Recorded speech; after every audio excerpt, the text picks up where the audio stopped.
Hi guys, welcome back to our channel. So today we'll be talking about a very interesting topic, that is the dark side of philanthropy. The super rich are donating hundreds and thousands of dollars to charities and foundations who are providing food and shelter to the homeless, fighting diseases like polio and malaria, and help educate them. But how come all of these can be perceived as a bad thing?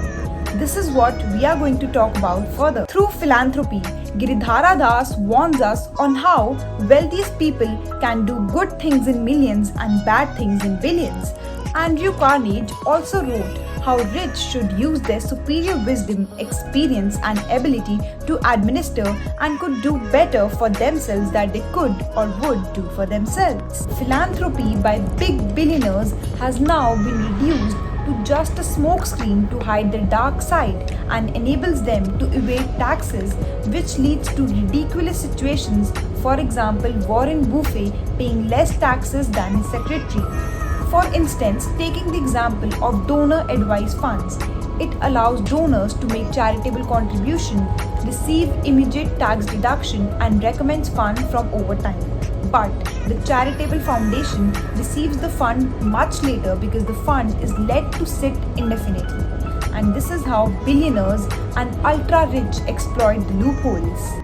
Mark Zuckerberg, chief executive and founder of Facebook, announced a $100 million donation to the long-troubled public schools in Newark the day before the Hollywood film The Social Network was released, a biting critique of Zuckerberg's personal and business relationships. Although he might argue that those schools made modest progress, the majority of the money went to contracts, chartered schools, and consultants instead of classrooms and new books. This is why it is tricky to trust billionaires to fix education. They try to change things how they see fit while bypassing our consent with huge resources. The same group of people who have lobbied for, fought for an economy of injustice, have marketed themselves to us as saviors, as in fact the solutions to the very problems they are still busy creating. They are getting public credit for solving, but the causing never gets the same notoriety. The loophole in the system has caused the amount of money held by DFs to triple in the last decade. Even big tycoons like Mark Zuckerberg enjoy doing tax deductions by donating to DFs, and also tycoons like John Arnold question the system that benefits them. When it comes to taxation, corporations are taxed very differently. They are levied a corporate tax which is in the same range as that of the personal income tax of individuals.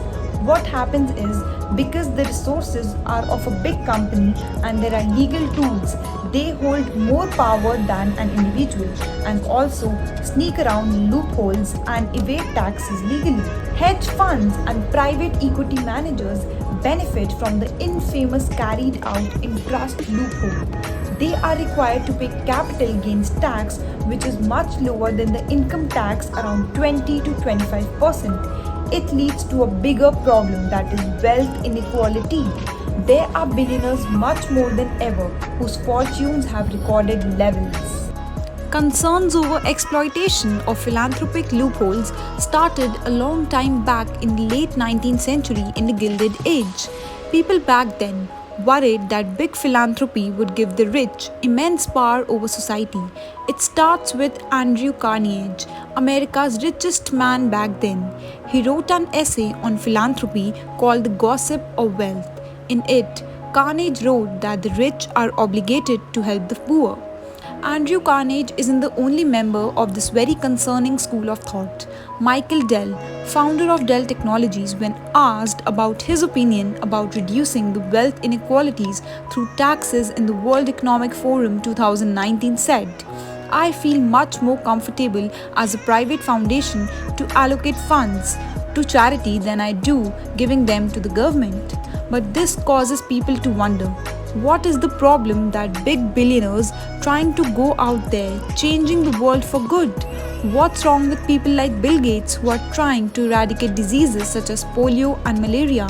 They indeed are doing a great deal in changing the world how they see fit. World's richest 1% is now as twice as 6.9 billion people together combined. Corporations do this all the time. They contribute a small amount of money towards the solution for a problem that they themselves have created in the hunt for outsized profits.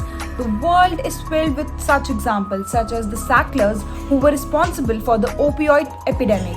But much more, they are known for the extravagant donations in the US museums, art museums, or Coca-Cola funding youth sports initiatives to hide their clear connection to obesity. Donations are sometimes accepted without adhering to proper governance structures that allow them to protect their autonomy, their independent scholarly mandate, and their academic integrity. Donors, especially those of the visionary type, are then able to control, micromanage, and sidestep normal academic processes for structuring programs, selecting affiliated scholars, or recruiting directors. Interventionism and control can take various forms. According to Linda McCaig and Neil Brooks, the donations in the case of the Monk School are to be paid in installments over an extended time period. So, at least on paper, Monk returns influence over the school's direction simply by being able to withhold money if it doesn't find the school program satisfactory. Policymakers and public rarely have any idea of any financial ties between business firms and non-profits, and certainly there's nothing inherently wrong or suspicious about corporate philanthropy. The problem is that the voices of the have-nots get reduced to noise. Billionaires are good at doing what they do, and the books of the businesses are proof of that.